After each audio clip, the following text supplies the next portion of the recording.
Estimadas y estimados asistentes, reciban un cálido saludo. A nombre de nuestra Academia Jurídica Lex and Jus, es un placer darles la bienvenida a esta nueva sesión académica. Mi nombre es Silvia Vargas Colonia y tendré el honor de moderar este evento. Hoy nos acompaña una distinguida profesional del derecho, la doctora Romely Trujillo Oces, quien compartirá con nosotros el tema Diplomado especializado en Derecho de Acto Jurídico, representación del acto jurídico. Permítanme compartir brevemente algunos aspectos destacados de su trayectoria profesional. Abogada litigante en materia civil, magíster en Derecho Civil por la Universidad Católica del Perú, con mención sobresaliente, miembro de la Academia Red Jurídica y de la Comisión de Derecho Civil de la Sociedad Peruana de Derecho. En nombre de nuestra Academia Jurídica, Lex and Jus, y de sus fundadores, expresamos nuestro profundo agradecimiento por su presencia. Les recordamos que pueden dejar sus preguntas y comentarios en el chat para enriquecer el diálogo. Sin más preámbulos, le damos la palabra a nuestra estimada ponente Romy. Bienvenido. Buenas noches, doctora Silvia. Muchas gracias por la invitación y por su intermedio a cada uno de los integrantes del equipo de Lexius. Igualmente a todos los que han podido conectarse el día de hoy y a todos los que por medio de la grabación podemos llegar. Bien, voy a pasar a compartir. No sé si tengo permiso para poder compartir. ¿Me confirmas?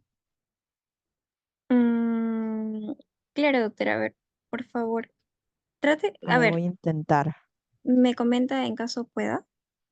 Ya, a ver. Al parecer sí. Sí. Ok.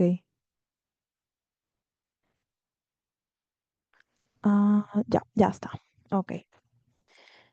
Bien, sí, te pediría que cualquier inconveniente con el audio, especialmente, me interrumpas por micro directo, porque quizá el chat no lo pueda leer y no hay ningún problema que me interrumpas directamente por audio. Perfecto, Bien, doctora, no se preocupe, estaré atenta. gracias. Bien, con tu permiso entonces, vamos a comenzar. El tema asignado es interpretación del acto jurídico. Es un tema bastante complejo, así que lo que voy a tratar de hacer es resaltar la postura, por así decirlo, oficial, tanto legislativamente como mayoritariamente aceptada a nivel doctrinario y posteriormente a ello vamos a entrar a algunos aspectos problemáticos del mismo tema, algunas propuestas de reforma de la legislación actual y vamos a finalizar con uno que otro caso que nos pueda al menos representar estas complejidades que puede traer la interpretación del acto. A ver, hay que recordar, y seguramente ya lo han visto en clases previas cuando han tratado el tema de los vicios del acto jurídico, nulidad, anulabilidad, si es que ya lo tocaron, existen dos grandes tendencias o grandes teorías en relación con si lo que interesa cuando se habla de acto jurídico es o la voluntad de los declarantes o lo declarado. Estas dos teorías son conocidas como la tesis voluntarista y la tesis declaracionista. Ahora bien, una y otra se contraponen porque una le da prioridad a la voluntad interna de los sujetos y la otra le da prioridad a lo declarado, por más que no sea coincidente con la voluntad interna, por más que se presuma que lo es. Frente a un conflicto entre la voluntad, lo que realmente se quiso, con lo que finalmente se declaró, la teoría número uno dice hay que darle prioridad a la voluntad interna de los sujetos y la teoría número dos dice hay que darle prioridad a lo declarado, a lo expresado. Entonces, em, el quinto pleno no tuvo como objeto desarrollar un caso donde se haya ventilado un problema de interpretación. El quinto pleno casatorio civil tuvo como objeto otro tipo de caso con otro tipo de dilemas. Sin embargo, con ocasión de resolver el caso que llegó hasta la Suprema, desarrollaron un apartado previo de teoría general del acto jurídico, del negocio jurídico, su diferenciación, la evolución de cada uno y entre tanto también estas dos tesis que les acabo de mencionar conjuntamente con otras, pero lo que me interesa es rescatar en todo caso lo que se dijo con respecto a esta. Se dice que de acuerdo a esta teoría, lo que debe prevalecer para el ordenamiento es la voluntad declarada antes que la voluntad contenida en el fuero interno. Ahora, ¿por qué? Porque cuando uno analiza la doctrina que explica esta teoría, lo que se dice es que hay una gran dificultad de orden psicológico y finalmente a nivel de proceso, a nivel de prueba, de poder determinar cuál fue psicológicamente hablando la voluntad interna del sujeto que emitió el acto jurídico o de los que intervinieron en el contrato. Esta dificultad, esta complejidad hace que la teoría declaracionista proponga que hay que estar a lo declarado. Ahora, ¿por qué esto es importante como premisa y como parte previa? Porque podrán ir avisorando de que cuando uno interpreta el acto, entonces, bajo esta lógica, no tiene que tener como objetivo interpretar esa voluntad interna psicológica, eh, sea del sujeto que emitió el acto o sea de los contratantes, sino que el objeto de interpretación será lo declarado.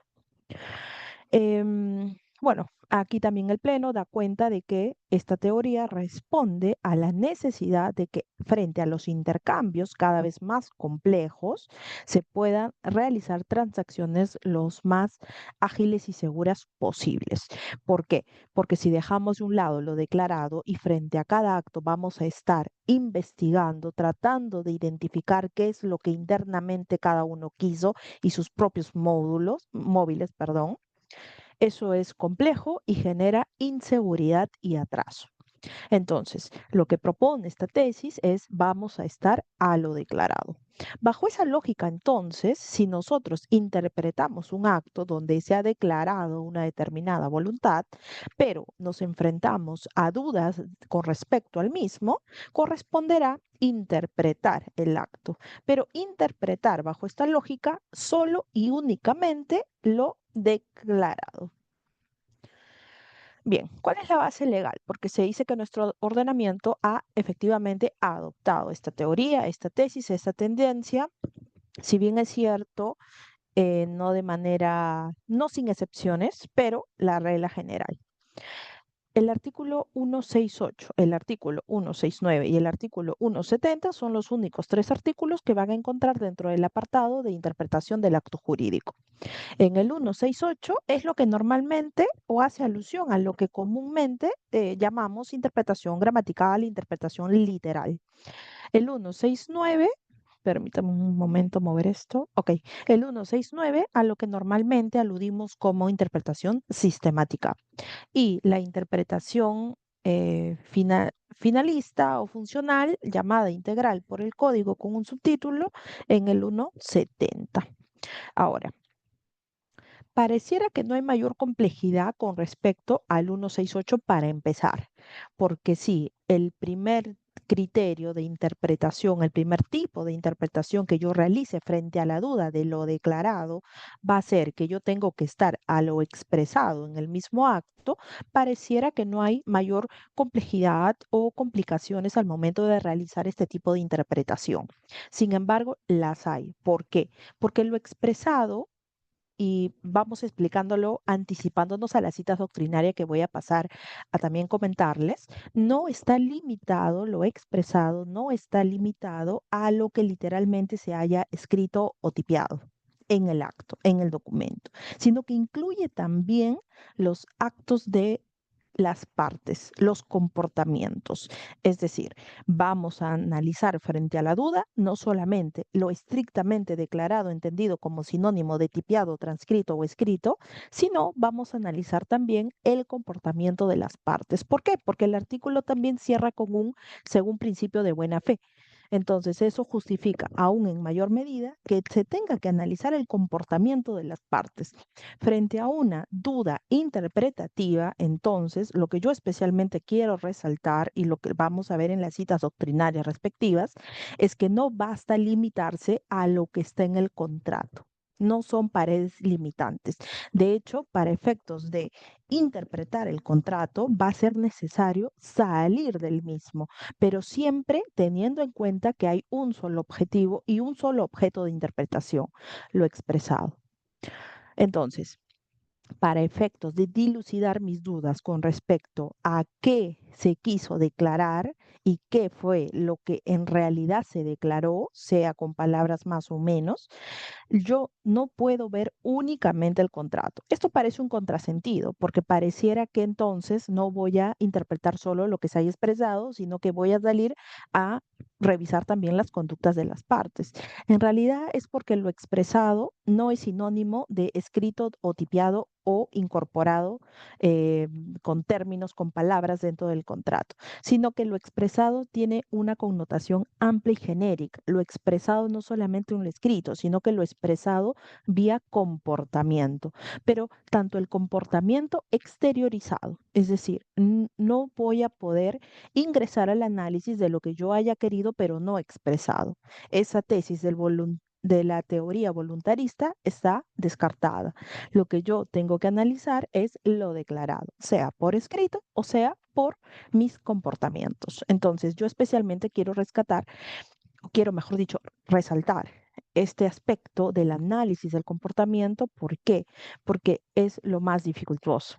Es mucho más difícil. Si ya de por sí es complicado analizar el contrato bajo sus propios términos, sea por el 168, sea con la interpretación sistemática, o sea, bueno, esta también requiere salir un poco, si ya de por sí eso es problemático, es aún más problemático cuando tengo que otorgarle significado a una cláusula basada no en lo que dice, sino en cómo las partes se han comportado durante todo el íter contractual, sea antes, durante y después en etapa de ejecución del contrato. Ahora, teniendo esta premisa, pasemos a la doctrina. La doctrina no la he dividido así tal cual por cada tipo de interpretación, más bien entre todas quiero resaltar especiales dificultades, especialmente esta de analizar el comportamiento de las partes, porque eh, genera mucha mayor problemática, más que analizar, que tampoco es que sea un problema simple, pero más incluso es analizar el comportamiento de las partes. A ver, antes de entrar a eso, había puesto yo acá el 1401, ¿por qué? Porque estos son tipos de interpretación general. 1168, perdón, 169 y 170 son reglas generales de acto jurídico, pero pueden toparse y tienen que ustedes también considerar de que puedan haber reglas especiales para su tipo de contrato en particular. Entonces, por ejemplo, en este caso, cláusulas generales de contratación, que es un tipo de contratación especial, ¿correcto? Normalmente se utilizan ya formularios generales redactados por una de las partes donde la otra solamente firma, no negocia las cláusulas, no negocia los términos. Entonces, ¿qué estipula el 1401? Interpretación de este tipo de estipulaciones en este tipo de contratos. ¿Qué es lo que estipula? En caso de duda, se interpretará a favor de la otra, o sea, a favor de quien no redactó ese formulario general. Entonces, van a existir, este es solo un ejemplo. Lo que uno tiene que ver cuando uno interpreta el contrato es si existen reglas especiales de interpretación donde sea la ley o sea las mismas partes hayan pactado criterios especiales de interpretación frente a la duda. No siempre van a haber y aplicaremos lo general, pero si es que lo hubieran, hay que recurrir primero a ello. Ahora, si es que no lo hubieran, y volvemos al marco general, si es que no lo hubieran, permítanme un poco, voy a expandirlo en toda la pantalla, unos segundos. Ok, comencemos con lo que decía el profesor Taboada Córdoba. Esto lo van a encontrar en su libro de Acto y Negocio Jurídico.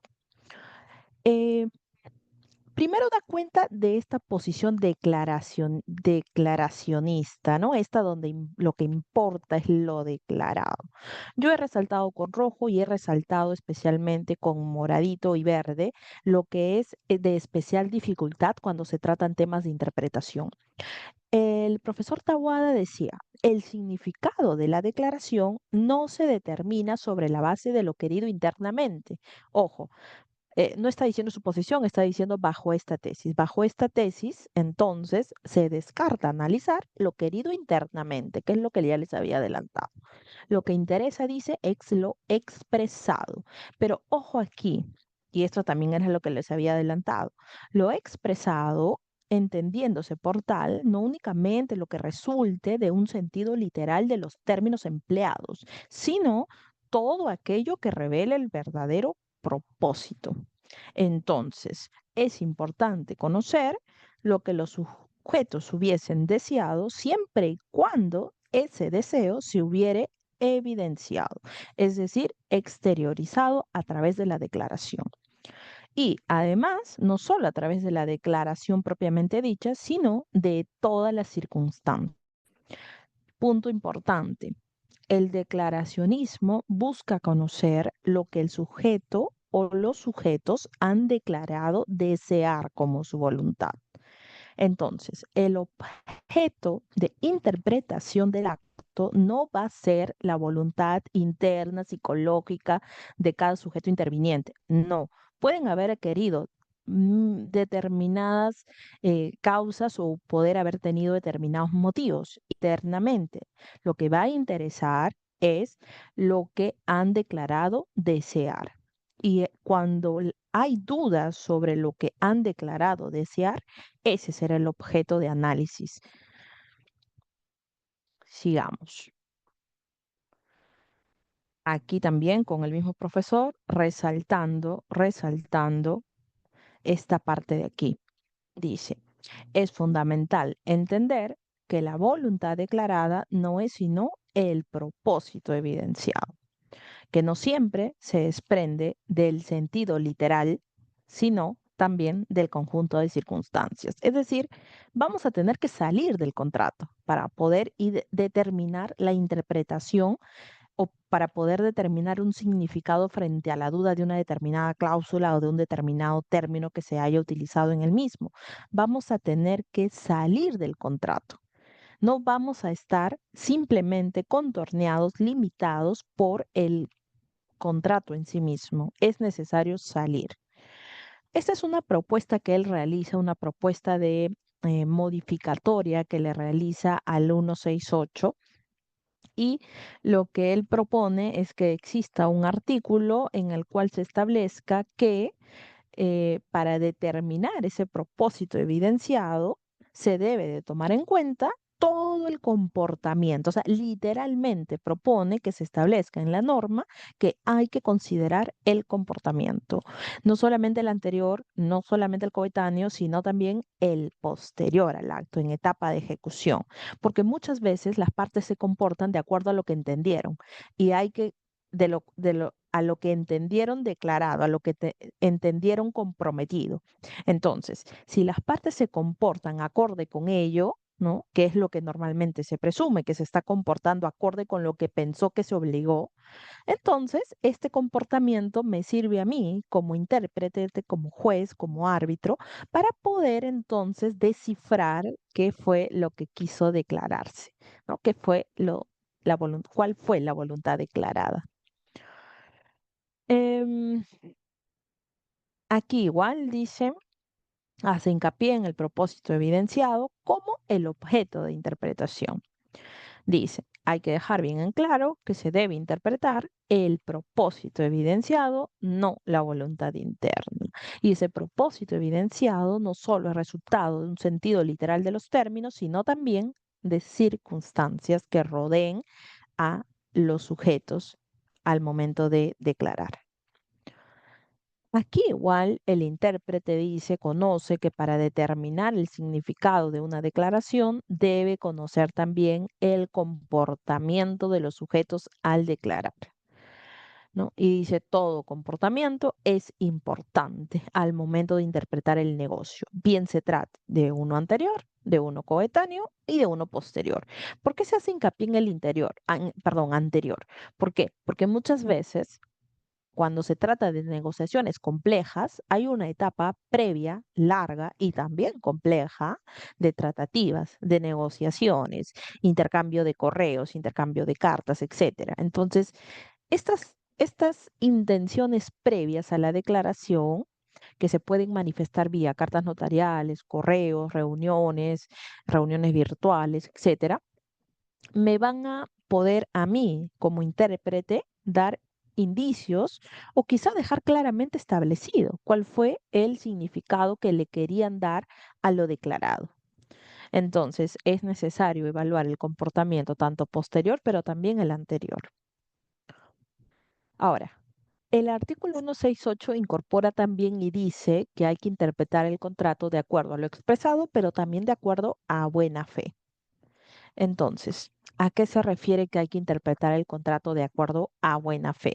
La buena fe es una figura, es una institución jurídica bastante compleja también porque se utiliza para diferentes fines. Uno de ellos es que sirva como criterio interpretativo. Entonces, hay otro tipo de utilizaciones con respecto a esta institución, pero en este caso en concreto es la buena fe utilizada como criterio interpretativo. No hay que asimilarlo a cuando se le usa para otro tipo de fines, sea a nivel registral, sea a nivel de contratación pura, no. En este caso lo estamos utilizando como un criterio de interpretación, como un método más interpretativo. Entonces, ¿qué es lo que cómo el intérprete lo utiliza y para qué? Bueno, en este caso se dice que el negocio debe interpretarse de la manera más conveniente para los intereses de todas las personas involucradas, tratando de obtener, en base a este principio, en base a este criterio, perdón, en la medida de lo posible, una solución justa para todos los intereses en conflicto. Bien, y el 170 era con respecto, que dícese que el acto debe de interpretarse de acuerdo a la naturaleza u objeto del acto, valga la redundancia.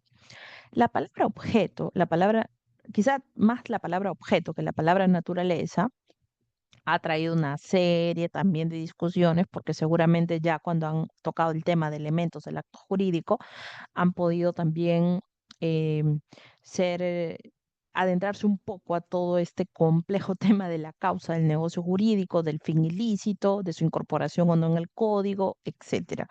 Entonces, em, cuando se dice en general que hay que interpretar el acto frente a la duda, considerando su objeto, este objeto no se entiende como sinónimo de prestación tal cual o el objeto material del acto, sino que se entiende como la finalidad, el propósito práctico que hayan podido seguir las partes. Si el propósito, por ejemplo, ha sido vender o donar, yo tengo que tener en cuenta que finalmente ese ha sido el propósito. Entonces, si el propósito ha sido ese, realizar una transferencia, lo más seguro es que cuando yo interprete las cláusulas que generan duda, las interprete teniendo en mente de que la finalidad ha sido esa. Entonces, de acuerdo a eso, yo podré decir, lo más propio es que acá hayan establecido esto y no esto, porque esto y solamente esto trae consigo la finalidad que han seguido y no lo otro. En tanto, claro, también tenga en cuenta cuál ha sido claramente el propósito. Esto es una manera muy sencilla de decirlo porque el tema de causa-finalidad es un tema bastante complejo en el ámbito del negocio y del acto jurídico, pero en todo caso lo que podrían tener en cuenta en líneas generales es que cuando se dice que hay que interpretar de acuerdo a la naturaleza o al objeto del acto, ese objeto no se está refiriendo, si es una compraventa, al bien o a la casa que se va a vender, no. No se está refiriendo a eso, se está refiriendo, de acuerdo a lo que en general dice la doctrina, a cuál es el propósito práctico que en concreto las partes han querido seguir, que han querido hacer con el acto, vender, transferir, donar, etcétera. Em, y debe ser en líneas generales, creo que básicamente se puede entender así. Pasemos a otro autor, Vidal Ramírez. Aquí me parece que únicamente sí. Vidal Ramírez lo cité únicamente con respecto a, este es el libro que también tiene respecto de acto jurídico, negocio jurídico, eh, pero solamente lo cité con respecto al tema de la interpretación. Permítanme ver aquí. am, ok, ya. Esto lo cité porque Eh, porque lo que él dice es claro, si bien es cierto lo que interesa es la voluntad declarada y no la voluntad interna, no es que la voluntad declarada prevalezca siempre y únicamente porque, bueno, fue lo que declaraste en punto. No, sino que da a entender de que la lógica de darle prioridad es porque se entiende, se sobreentendería que esa declarada en líneas generales va a coincidir con la interna, ¿no? Y es bajo esa premisa, bajo ese supuesto, bajo esa presunción que se le da mayor prioridad a la declarada. Bueno, bajo esta tesis, ¿no? Objetiva y declaracionista. Por eso se dice que el criterio objetivista que ha adoptado el código es el principio general de interpretación. Fernández Cruz, este no es un libro, este es un artículo sobre interpretación. Esta es la parte de las conclusiones. Em, lo que aquí he querido resaltar es lo siguiente. A ver, se dice que el Código Civil, independientemente de todas las posiciones que pudieran haber, acoge una concepción objetiva, nuevamente, objetiva. Y ello se desprende, entre otros, del 168 que estamos analizando, quienes al privilegiar la declaración y entender el contrato como la fusión de cuando menos dos declaraciones, aquí está limitado el tema del contrato, obligan al intérprete entonces a la búsqueda no de la voluntad interna, sino de la común intención de las partes. Entonces, le obligan al intérprete en esta búsqueda a aplicar reglas de interpretación. Y resalto aquí, no solamente declaraciones, nuevamente, y conductas. Va a venir la dificultad, especialmente interpretar comportamientos antes, durante y después, ¿no? Pero es lo que deseo que al menos se transmita claramente. La interpretación del acto jurídico no está limitada al papel, para decirlo en palabras sencillas. Tiene que revisarse tanto el papel como el comportamiento de las partes, las circunstancias de las partes, las circunstancias del negocio. Entonces, eso lo vuelve aún más complejo. Luego dice, regla básica y principal, la regla de interpretación de la voluntad declarada y de la común intención de las partes. Esto le obliga al intérprete a realizar una interpretación literal del contrato y contrastarlo con una global. Esta global que valora también el comportamiento de las partes, el comportamiento integral, según buena fe. Ahora, ¿qué más dice? Toda referencia a esa común intención importa siempre no solo la valoración de las declaraciones, sino también el comportamiento, incluso en la etapa anterior como posterior, comportamientos de la contraparte e incluso las circunstancias del caso. Circunstancias que, dicho sea de paso, no solamente las particulares, sino también socio-jurídico-económicas que rodeen al acto. Con relación a la finalista, que es del artículo 170 que hace ratito acabamos de ver, dice que lo que debe de entenderse es que al momento de interpretar lo dudoso, según esta indagación finalista, hay que tratar de averiguar cuál fue el propósito práctico, empírico común de las partes. Castillo Freire y Molina Agui hacen, eh, los he citado también para nuevamente resaltar de la necesidad de evaluar el comportamiento de las partes. Como pueden advertirlo allí, dice, el intérprete está autorizado para indagar en el comportamiento de las partes. Nuevamente, anterior, coetáneo y posterior. Eh, incluso, si ven el último párrafo, dice es necesario tener en cuenta bueno, aquí compartiendo otra cita del profesor Carlos Jersey. He puesto la cita literal, pero permítanme por temas de tiempo y para ser didáctica, centrarme en lo resaltado. Pero tienen ahí ustedes la cita completa. Señala ahí, en opinión que compartimos con el citado profesor, estamos hablando de la línea primera, Carlos Jersey, es necesario tener en cuenta, y miren aquí, no solamente dice actos preparatorios, dice marco socioeconómico y jurídico. Esto escapa un poco incluso a las circunstancias de las propias partes, ¿correcto? Pero incluso hasta allí se puede llegar con la finalidad de interpretar el acto, el marco socioeconómico y jurídico en que las partes actuaron, así como también, mire, las cualidades personales, culturales, hábitos regionales, lingüísticos, etcétera. Ahora, no hay que desorientarnos un poco. El objeto de análisis siempre es la voluntad declarada, ojo, siempre tenemos que llegar ahí. Cuando hace referencia aquí a cualidades personales, culturales, hábitos, etcétera, no quiere decir que vamos a ponernos a investigar la voluntad interna, no.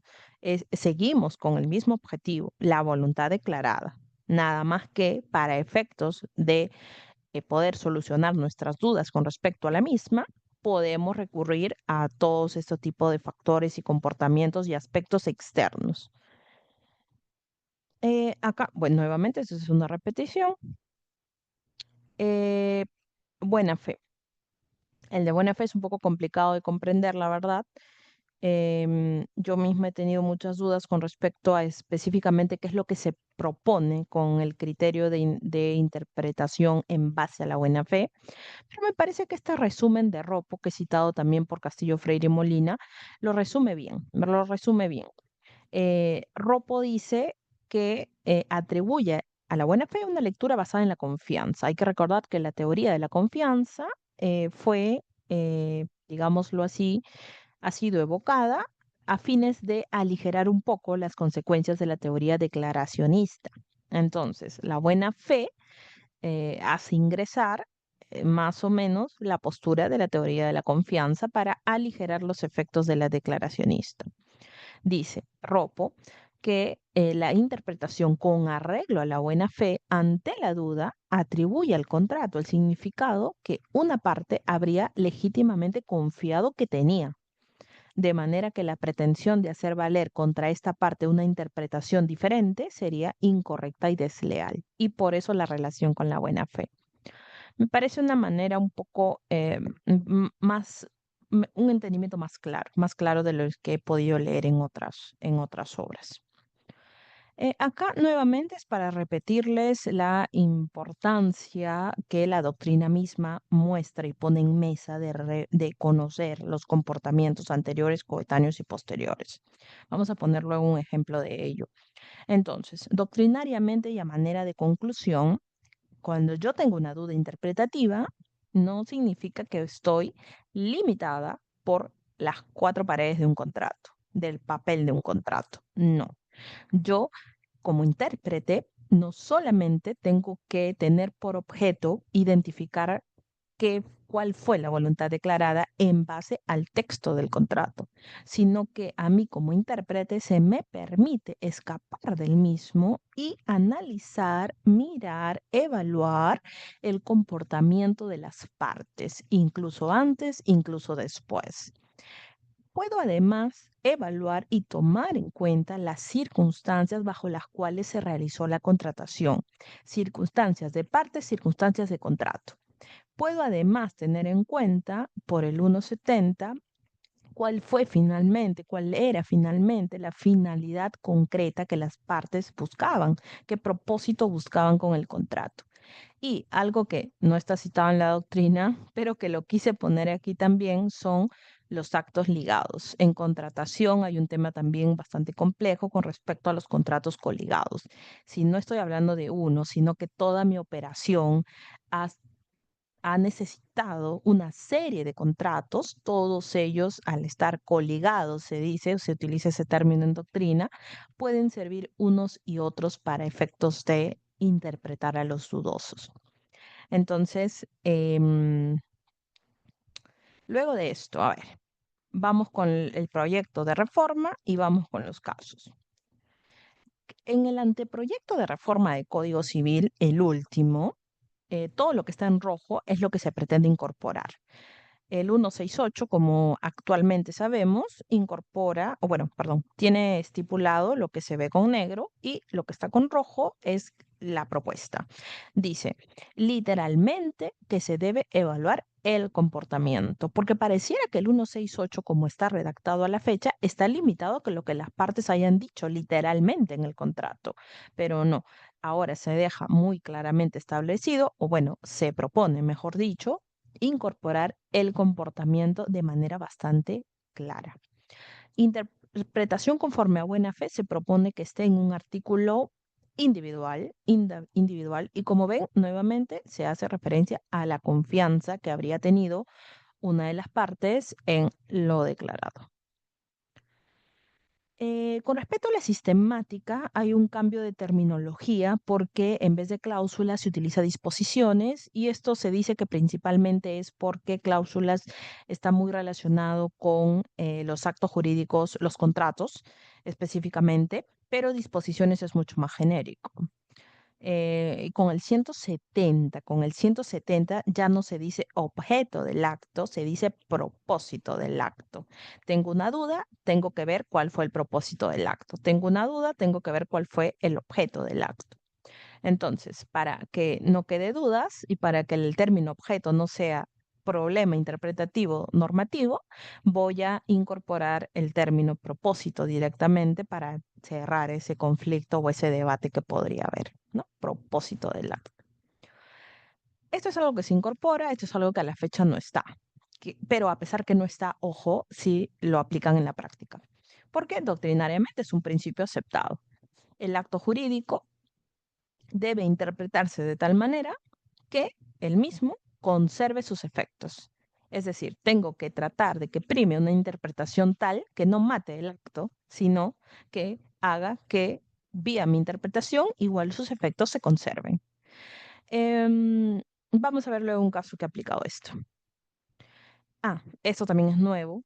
El anteproyecto propone criterios subsidiarios. Subsidiarios, dice si es que con ninguno de estos términos se puede aclarar la duda interpretativa, entonces deberá, o sea, el acto deberá ser entendido en el sentido que realice una equitativa ponderación de intereses de las partes. Les soy sincera, a manera de crítica, esto me parece que escapa un poco al ámbito de interpretación y parece más un tema ya de decisión frente a la duda, y ante que ningún criterio puede servirme finalmente, pues yo como juez tengo que definir la cuestión. Pero ya es un tema decisorio, me parece que esto escapa un poco porque ya el objeto aquí pareciera ser que ya no es el objeto de interpretación lo declarado, sino que es que frente a la duda permanece aún así a pesar de haber aplicado todo, y yo como juez tengo que definir. Entonces me dice pondera de acuerdo a equidad, ¿no?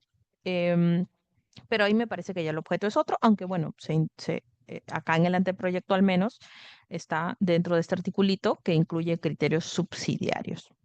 Y luego dice, bueno, en los actos jurídicos a tipo de liberalidad, o entendemos tipo donación, la regla no podrá importar la imposición de más gravámenes en contra de aquel que no recibe una contraprestación, o sea, normalmente el que hace la donación.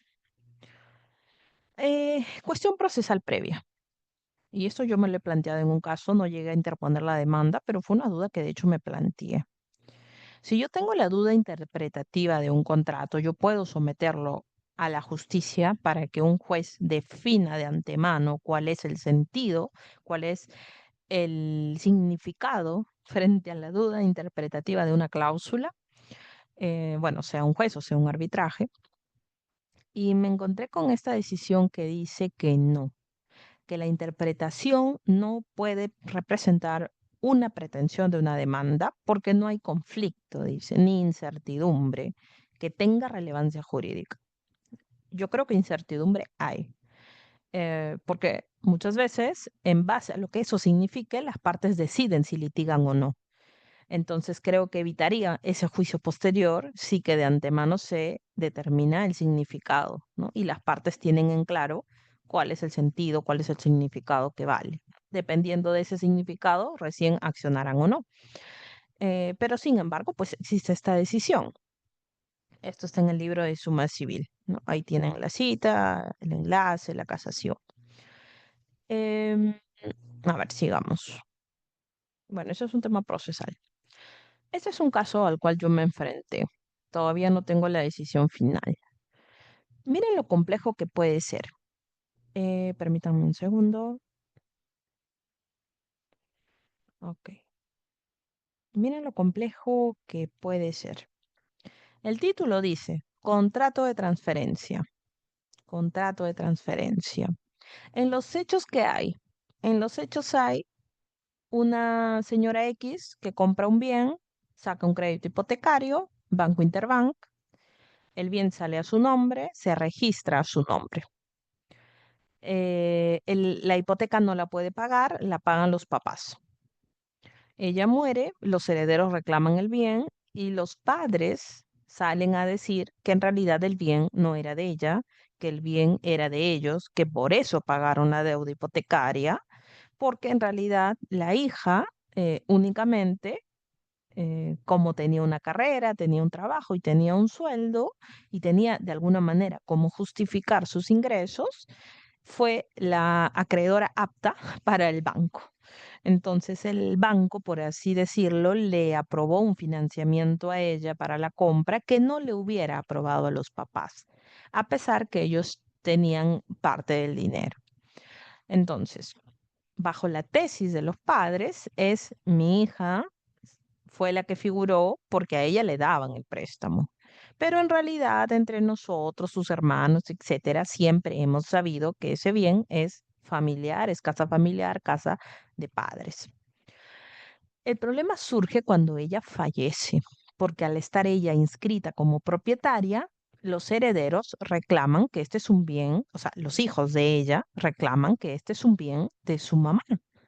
Entonces, ese arma el conflicto entre los hijos de ella, de X, y los papás de X, ¿no? Los papás dicen, ella solo figuró, en realidad era nuestro. Y los hijos dicen, yo desconozco todo ese tema, para mí es mi mamá la dueña y está en registros, ha fallecido, yo soy heredero, yo reclamo el bien. Y posteriormente ese contrato de compraventa, antes que fallezca, ellos ubican este contrato de aquí. El título, como pueden ver ustedes, dice contrato de transferencia de un bien. Eso es lo que dice, contrato de transferencia de un bien. Este es un acto por la cual no se sabe exactamente, bajo la tesis de los hijos, dicen ellos, acá no se sabe qué es lo que exactamente quiso decir. Hay un problema interpretativo. Y claro, a simple vista, si es que no analizamos el comportamiento de las partes, podría quizá a ciegas o siendo literal con el texto introducido, que puede tener dudas interpretativas, que no se van a salvar si no se analiza el comportamiento. Ok, más allá de mi opinión, veamos el texto para que ustedes se den cuenta de la complejidad del asunto. El título dice transferencia. Transferencia. ¿Quién transfiere? Supuestamente la hija a los padres. O sea, ese es un contrato número 2. El uno es en el que ella adquirió con el banco. Este es uno segundo, donde ella trata de aclarar la situación y decir, oye, efectivamente, este era de mis papás. Entonces, nada más que quizá los términos que utilizó no fueron muy felices. Dice, la transferencia se da a favor de, ahí salen los papás. Ahí salen los papás. Salen los datos de cada uno y aquí en morado yo he puesto que dice que se da ¿por qué? ¿Por qué se da la transferencia? Dicen, ¿por qué? Porque los papás, dice, le entregaron a ella el dinero para que ella compre el inmueble. O sea, ella reconoce de que el dinero con el que antes compró fue el dinero de ellos. Y luego también reconoce y dice, ellos son los propietarios absolutos. Y ustedes dirán, entonces, si ellos son, y es un reconocimiento, ¿por qué el título dice transferencia? Y luego abajo dice, todo lo verde es lo que da indicio de transferencia y lo morado de reconocimiento.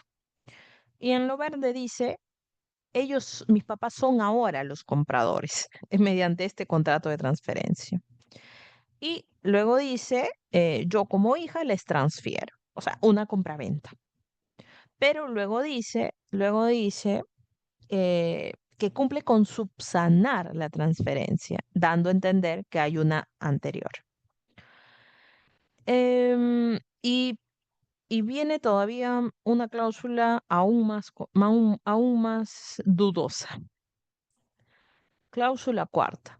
Y dice ella, reconoce y dice que simulé el acto en la compraventa pasada, en la compraventa donde yo me hago acreedora, que mis padres son los verdaderos propietarios. Y miren cómo aquí revela el propósito que en realidad siguieron con el acto anterior. Dice así, la intención, ¿no? Dice, lo compré a mi nombre, ¿por qué? Porque la intención era que ellos puedan acceder a la compra. Por eso lo hice en su lugar, ¿no? Eso es lo que dice en otras palabras. Literal dice, es mi intención, esa fue. Pero como ellos no tenían experiencia, dice, yo accedí a comprarlo. El problema ha sido que no ha sido redactado muy técnicamente, a pesar que la declarante era también abogada, hasta donde tengo entendido. Porque son términos jurídicos, o sea, no son términos del todo no jurídicos, son términos técnicos. Transferencia, compra, simulación, acto jurídico, propiedad, etcétera.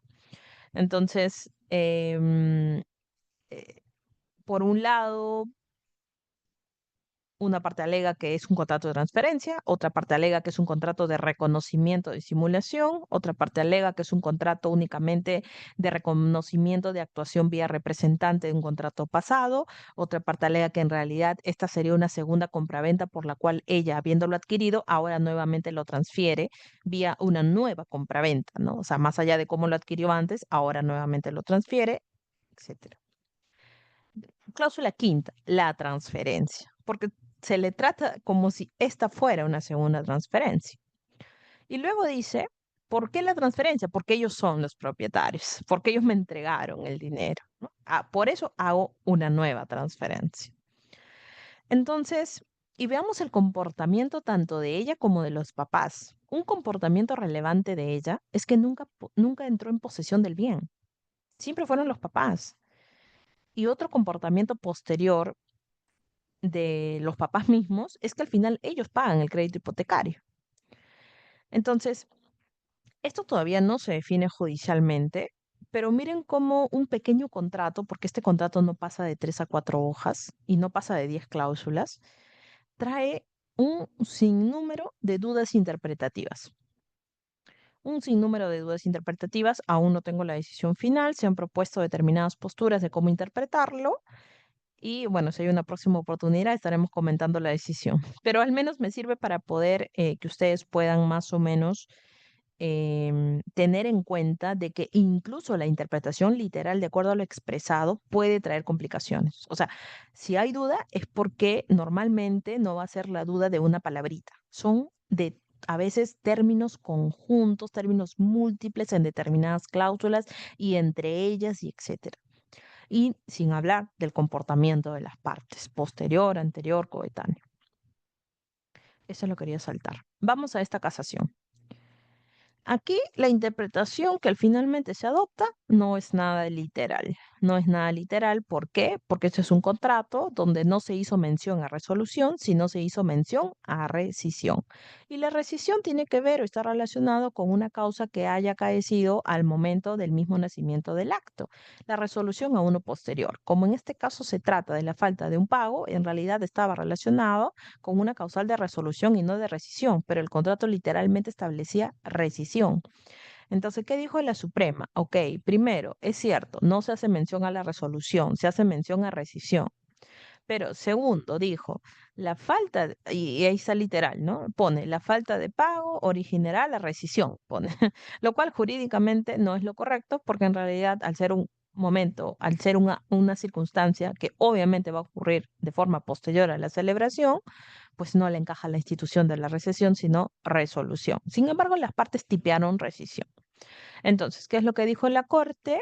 En uso del principio de irrelevancia del nomen juris, esto está en otro artículo, por lo cual los contratos son lo que son y no lo que las partes dicen, ¿no? Eso podría aplicarse también al caso anterior, ¿no? Dice transferencia, pero veamos si realmente fue una transferencia. El título no define el contrato, esa es otra regla que está estipulada en el código. El nomen juris es referencial, no define, no determina. Entonces, lo que dice la Corte Suprema es, en realidad, el concepto es resolución. ¿no? Resolución, si es que entendemos los dos significados. Entonces, ¿qué tipo de interpretación hace aquí? Bueno, no es la literal, obviamente, porque si fuera la literal nos quedaríamos en que es rescisión y punto. Entonces, no hace una interpretación literal, está recurriendo a otro tipo de regla del mismo código que permite dejar de lado, dejar de lado el tema de la literalidad del texto y ver finalmente qué es lo que en realidad las partes han querido. Ese es un casito ahora un poquito más complejo. En este caso hubo una hipoteca y hubo una hipoteca, era un bien cuyos propietarios eran varios, no era uno, eran varios propietarios, todos ellos copropietarios. Entonces, unos cuantos hipotecan el bien, pero cuando lo hipotecan no dicen, ustedes saben que en copropiedad yo puedo tener un 20%, mi otro copropietario tiene un 30%, mi otro copropietario puede tener un 50%. Entonces, vamos a suponer que yo con el que tiene 30 hipoteco, porque yo podemos hipotecar nuestras cuotas, pero al momento de hipotecar debimos estipular, especificar que solamente íbamos a hipotecar el 50%. Sin embargo, no hacemos esa especificación y simplemente se daría a entender que hipotecamos todo el bien, porque no hay mayor especificación con respecto a que solo estábamos hipotecando nuestras cuotas. Entonces, posteriormente el banco ejecuta la hipoteca y en el proceso de ejecución el banco solo ejecuta el 50%, el 20 mío, el 30 de mi copropietario y no ejecuta el 50% del otro copropietario que no participó. Entonces, ¿qué dijo la primera instancia? Porque acá, ¿cuál era la duda interpretativa? La duda interpretativa es, ¿se hipotecó todo el bien o se hipotecó solo las cuotas de Romelí y del otro? O sea, ¿se hipotecó del 100 o se hipotecó solo el 50% de las acciones y derechos? Em, ¿Y qué decía el texto? El texto no decía el 50, simplemente daba cuenta de todo el bien. Entonces, la primera instancia dijo, han hipotecado todo, por tanto, nulo, porque no ha participado el otro, y para hipotecar tienen que participar todos. La segunda instancia confirmó, y la tercera, que ya fue la Suprema, que bueno, pues llega por causales diferentes, pero fue interpuesta por el banco, obviamente, para la postura de que no fue todo y que fue solamente con respecto al 50, sin embargo, perdió. La Suprema declara infundada la casación interpuesta por el banco. Entonces, ¿qué interpretación ha primado aquí? Aquí sí la literal, porque como no hubo mayor texto con respecto a los porcentajes y simplemente se señaló todo el bien, se interpretó que era todo y punto, a pesar que de acuerdo al comportamiento de las mismas partes, se ejecutó solamente el porcentaje que se entendía hipotecado, ¿no? Pero como no participó el supuesto afectado, pues eso complica un poco más la cuestión. ¿Qué se dijo? Se dijo de que haciendo una interpretación de la voluntad declarada, entiéndase, esta ha sido la de hipotecar todo. ¿Por qué? Porque dicen, hacen su contrario. Si se pretendía que él garantice solamente las cuotas ideales de cada uno, pues se hubiera especificado, ¿no? Si no lo especificaron, hacen su contrario, entonces fue porque consideraron todo.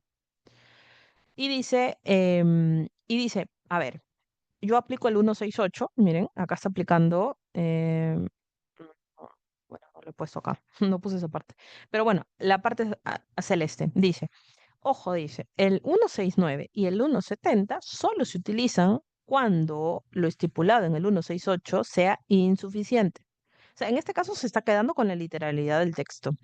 Ahora, este es otro debate y eso también es un poquito complejo, porque en doctrina hay una tendencia, una postura que dice que hay un orden de prelación con respecto a los criterios interpretativos y hay otra postura que dice que no, que no. Entonces, sin embargo, aquí la Corte Suprema dice, ojo, solamente aplico eso si el primero no me sirve. Y el 168 es el primero que analizábamos, de acuerdo a lo declarado. Luego dice, miren lo que dice en morado, ninguna interpretación debe ir en contra de la literalidad, ¿no? Acá es importante algo que dice Bullard, que lo citan, y lo he visto bastante citado también en otros textos. Alfredo Bullard dice que la interpretación literal es el punto de partida, pero también es el punto de llegada.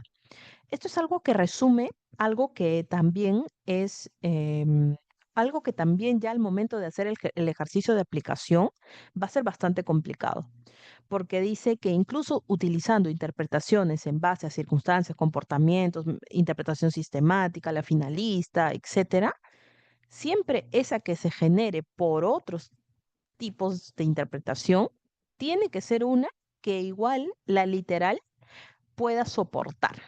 Por eso dice, la literal es el punto de partida, pero también es el punto de llegada, porque luego de aplicar los métodos, se regresa al texto para verificar si el texto mismo soporta estas interpretaciones que otros tipos de interpretación, valga la redundancia, dan como resultado, la que sugieran.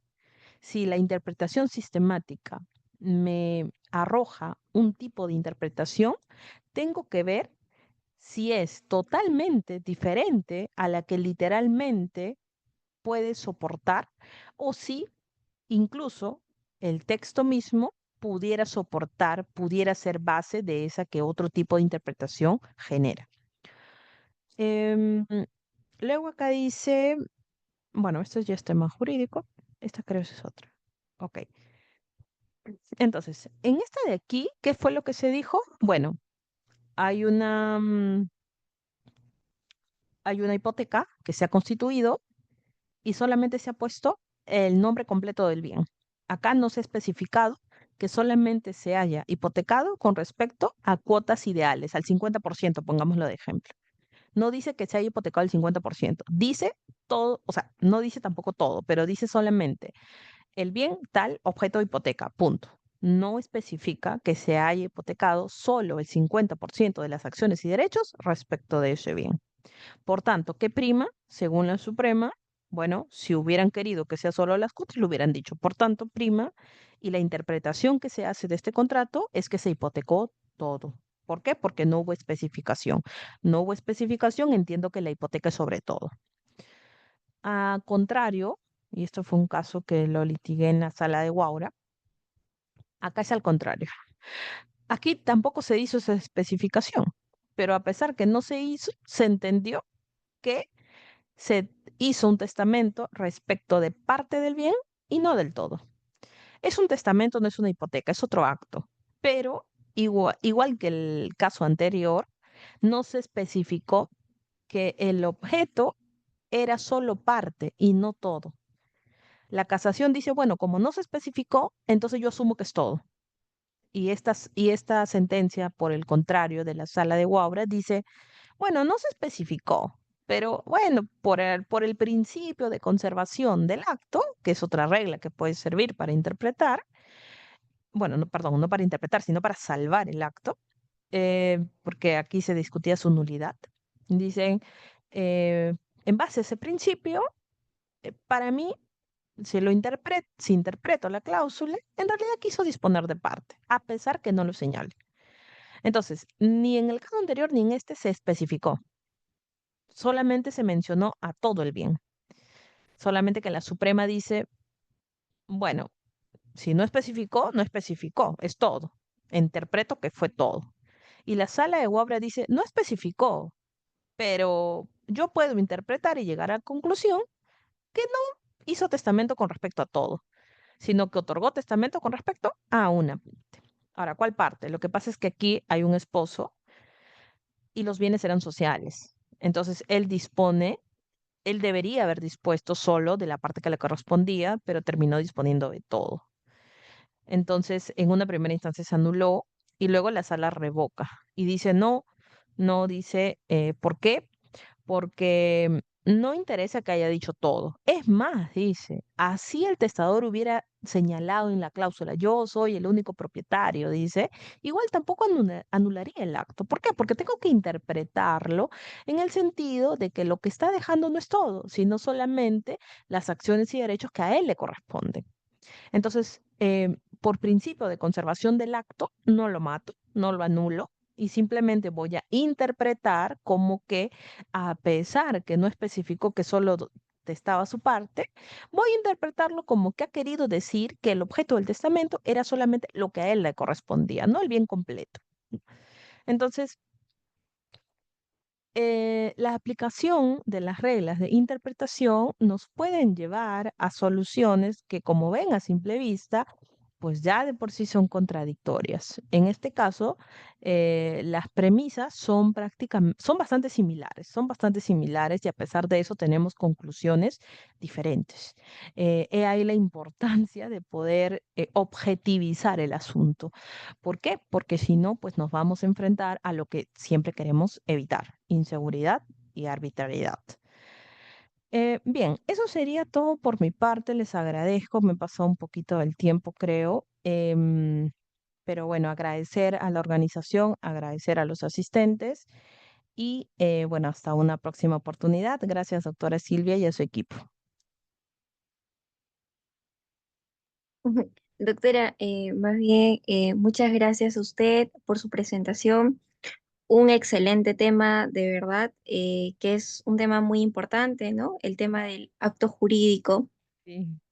Y sí, agradecerle a usted. Sin embargo, pues también pasar para la ronda de preguntas en caso algunos de los asistentes Ah, tenga ok. alguna pregunta o quiera conocer un poco más sobre el tema, puede realizar las preguntas por medio del chat, o también podría levantar la manito por medio del Zoom.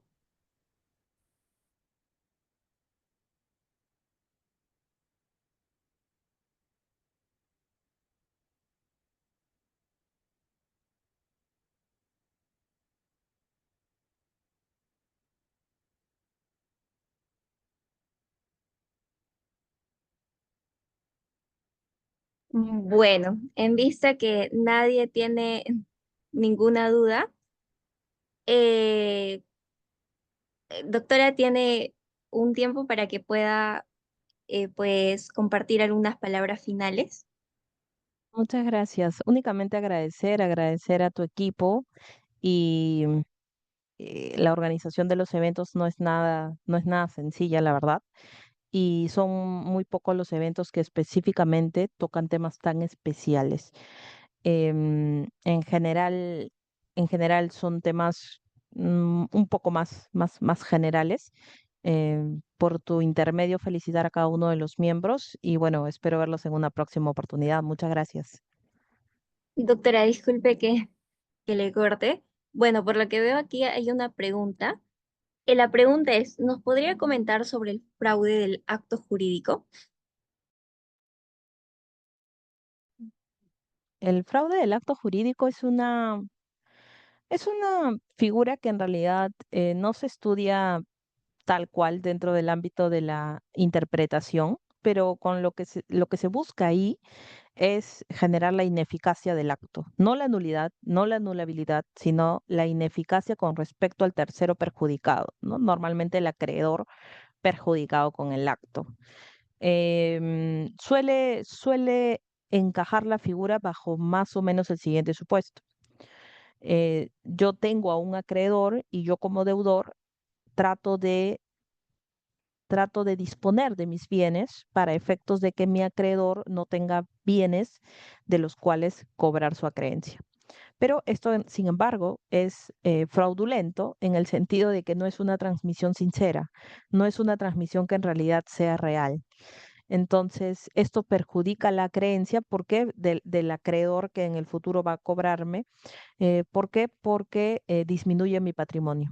Entonces, él ve perjuicio en ese aspecto y entabla normalmente en el Código Civil también está como la Pauliana, pero no es un tema que en sí corresponda al área de investigación de interpretación del acto. Eh, tiene un articulado que se le dedica, también tiene sus propias complejidades. De hecho, hay también debates doctrinarios sobre sus términos, pero en general lo que busca es que el acreedor perjudicado pueda generar una sentencia donde se diga que el acto es ineficaz con respecto a él, de modo que esa disposición patrimonial que se haya realizado no le sea opuesta. Eso es en general. Perfecto, doctora. Queremos expresar nuestro más sincero agradecimiento a nuestra querida ponente la doctora Romeli, por el tiempo y la generosidad que ha tenido al compartirnos sus conocimientos el día de hoy. Ha sido una exposición clara, enriquecedora y motivadora para todos los que estamos presentes. Gracias por ayudarnos a seguir aprendiendo y crecer en este camino académico y profesional. Ahora, para reconocer su valioso aporte en esta ponencia, procederemos a realizar la entrega simbólica de su certificado de agradecimiento. Invito a Muchas la doctora gracias. Romeli a encender su cámara y micrófono Ah, cierto. para realizar la entrega correspondiente. Muchas gracias a todo tu equipo. Gracias a usted, doctora. Para concluir esta sesión, queremos agradecer sinceramente su presencia y participación activa. Les invitamos cordialmente a seguir formando parte de nuestras actividades académicas y estar atentos a nuestros próximos eventos. No olviden seguirnos en redes sociales para no perderse ninguna novedad. Asimismo, a quienes desean obtener el certificado de participación, les recordamos que pueden inscribirse a través del enlace que ha sido compartido en el chat del Zoom. Gracias por acompañarnos y nos reencontramos en una próxima sesión de la Academia Jurídica Lex and Jus. Muchas gracias. Buenas noches.